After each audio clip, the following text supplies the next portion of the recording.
Tennessee's governor wants to give taxpayer money to private school families, but his Republican Party is divided about how to do that. State Capitol reporter Chris O'Brien explains what that could mean when it comes to school vouchers.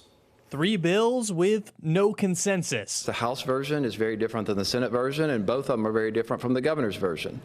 And so this is the governor's initiative.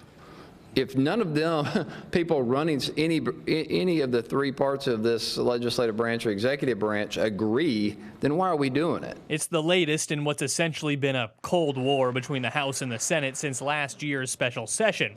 Tennessee Republicans are trying to push a bill to allow private school families to take public tax money.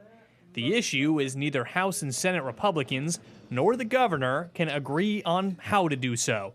And there are 3 different proposals. Our goal is to pass the House version of what we can get through committee, what that looks like. We think we're in a good spot with what we have. Senate Republicans have downplayed the rift, but both sides have acknowledged they have no intention of passing the other's voucher bill as is. My focus, and I hope the Education Committee's focus, has been on our bill and our legislation. We've been laser focused right now on that. The House packed their proposal with numerous other issues tied to public school, like cheaper insurance for teachers, but relatively few accountability measures. The Senate declined to say whether those were deal breakers, but alluded to the fact that they wouldn't pass those measures. If these things are important to them, which they've told us for 2 decades, then they need to go over to the Senate and start talking to them about these are the things that we like, and these are the things that we think should be included. Both sides said Thursday they're likely headed to what's called a conference committee. It happens when the 2 chambers can't come to an agreement and refuse to resolve it through legislation.